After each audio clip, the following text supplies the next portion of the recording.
enfants et bienvenue pour ce nouveau cours de mathématiques. Aujourd'hui, on va voir une nouvelle leçon de géométrie dans l'espace, le cube et le parallélépipède rectangle. Attention les enfants, ce n'est pas ceux qui se trouvent en dehors de la Terre, mais c'est bien l'espace avec 3 dimensions dans lesquelles nous évoluons.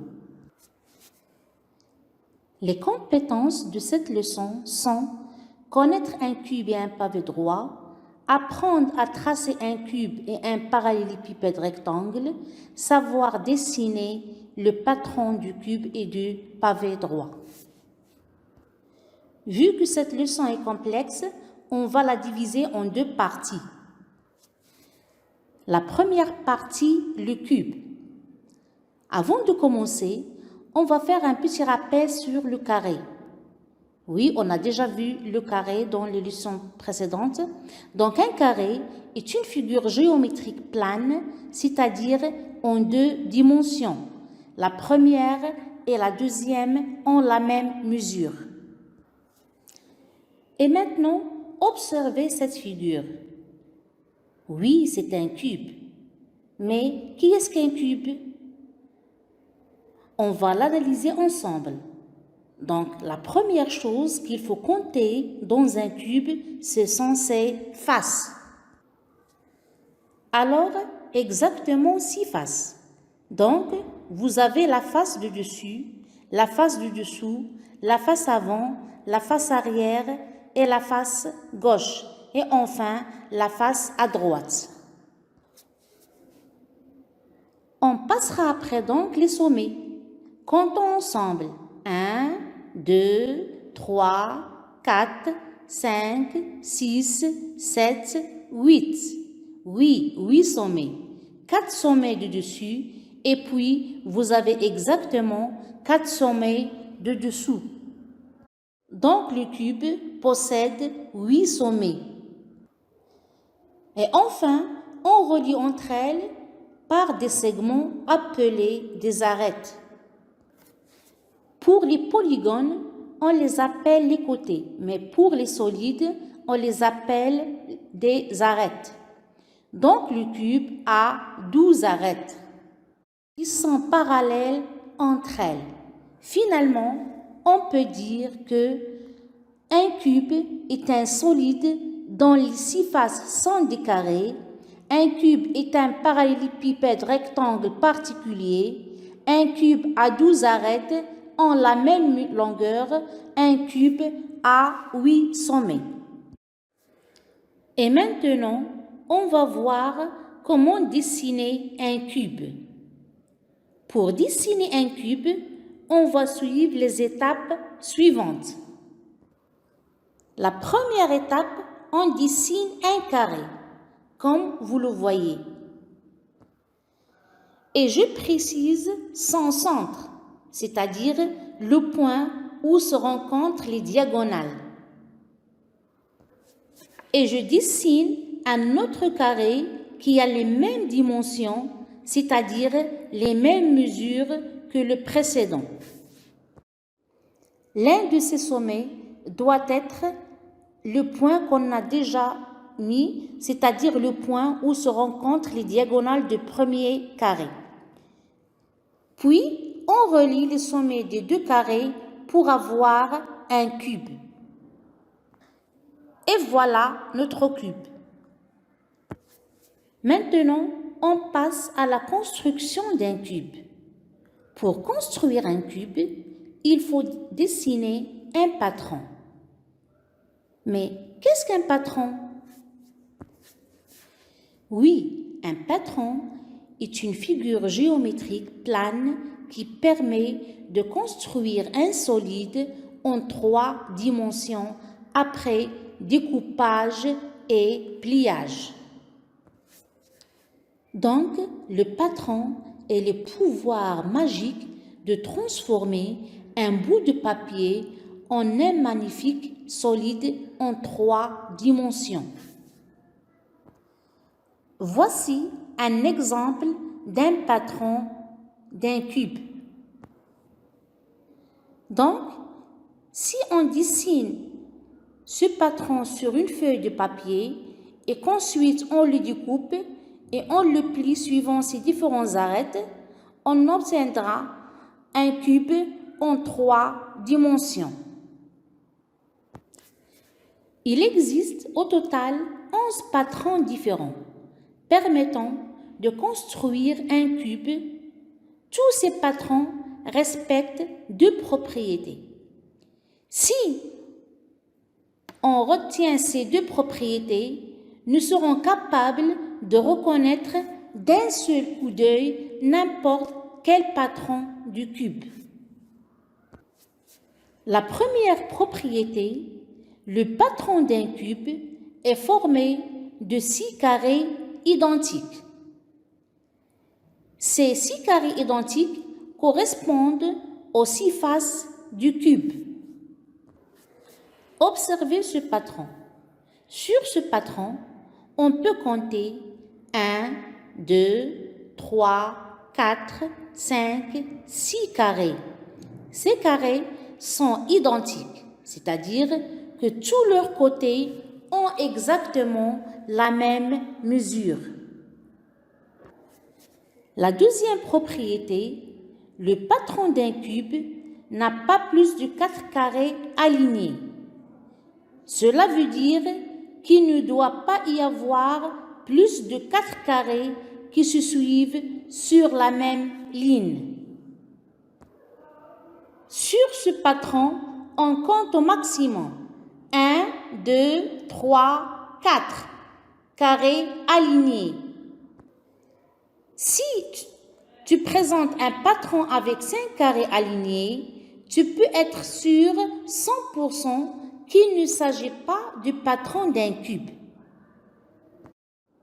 Par contre, comme tu vas le voir dans la suite de la vidéo, certains patrons peuvent avoir au moins de 4 carrés alignés.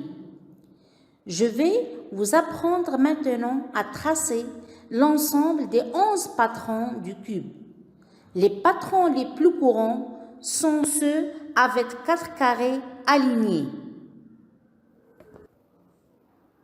À partir de ces 4 carrés alignés, il est possible de tracer 6 patrons du cube différents. La règle à suivre est simplement de placer les 2 carrés manquants de part et d'autre les 4 carrés alignés. Et voici donc les 6 patrons du cube qu'il est possible de tracer à partir de 4 carrés alignés. Et tu peux les tourner dans le sens que tu veux. Ces patrons restent identiques. Il est également possible de tracer d'autres patrons du cube avec 3 carrés alignés. Comme vous le voyez, et on commence par placer 2 autres carrés comme ceci. À partir de cette structure qui ne change pas la position du 6e et dernier carré, te permet d'obtenir 4 patrons différents. Et voilà le premier patron, le deuxième patron, le troisième patron et le 4e patron. Ces 4 patrons disposent de 3 carrés alignés. Enfin, il est possible de tracer un dernier patron du cube, uniquement avec 2 carrés alignés. Il suffit pour cela de les superposer les uns sur les autres en mode escalier. Ce 11e et dernier patron du cube qui existe, si tu le découpes et tu le plies correctement, tu obtiendras un magnifique cube. Et voici l'exemple. Et maintenant, on passe à la deuxième partie, le pavé droit ou bien le parallélépipède rectangle. Le pavé droit, l'un des solides les plus populaires sur Terre. Nous allons voir la notion de parallélépipède rectangle, également appelé pavé droit. Faisons d'abord un rappel sur le rectangle. Le rectangle est une figure plane, c'est-à-dire en deux dimensions. La première d'entre elles est la longueur et la seconde est la largeur. On a déjà vu ça dans la leçon des figures géométriques. Regardez cette figure. Il ressemble au rectangle, mais dans les faces seulement. Cette figure s'appelle parallélépipède rectangle ou bien le pavé droit. Donc, un pavé droit est un solide en 3 dimensions. Et comme vous le voyez, il est obtenu à partir du rectangle. Ces 3 dimensions sont la longueur, la largeur et la hauteur. Le pavé droit se caractérise par 12 arêtes comme le cube. Un pavé droit a également 8 sommets et il possède 6 faces rectangulaires. Donc, on peut dire que le pavé droit ou le parallélépipède rectangle est un solide dont les 6 faces sont des rectangles. Il a 8 sommets et 12 arêtes. Maintenant, on va voir comment dessiner un pavé droit. D'abord, on dessine un rectangle. Ensuite, on dessine un point à l'intérieur de ce rectangle qui sera l'un des sommets du deuxième rectangle. Le deuxième rectangle a les mêmes dimensions que le premier rectangle. Ensuite, on relie les sommets consécutifs par des segments appelés des arêtes pour avoir un magnifique pavé droit. Et voilà notre pavé droit. Et maintenant, on va voir comment construire un pavé droit. Même chose que le cube, pour construire un pavé droit, il faut tracer un patron. Comme le cube, il y a 11 patrons possibles pour un pavé droit. Et voilà le patron le plus classique. Nous allons regarder en détail quelles sont les dimensions de ce patron. Je vous rappelle que sur un pavé droit, il y a 3 dimensions.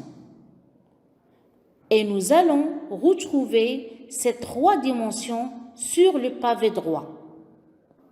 Alors, je vais commencer par les segments ici que je mets en rouge. Ce sont les segments verticaux qui représentent les arêtes. Sont communes aux faces qui sont en bleu et les faces qui sont en noir sur la perspective. Ces arêtes ont la même dimension. Et bien sûr, comme vous le voyez, on a 4 rectangles alignés. Et les 2 autres rectangles, vous pouvez les placer n'importe où. Et pour les autres patrons du pavé droit, on a dit qu'il existe 11 patrons du pavé droit. Ce sont les mêmes patrons du cube. Mais c'est pareil, il suffit de changer les dimensions. Et voilà, notre cours est terminé. J'espère que vous avez bien compris comment dessiner et construire un cube et un pavé droit. Et maintenant, prenez des feuilles blanches et dessinez des patrons du cube et du pavé droit, puis les découpez et les pliez pour vous aurez des magnifiques cubes et des magnifiques pavés droits. Donc, allez, au revoir et à bientôt.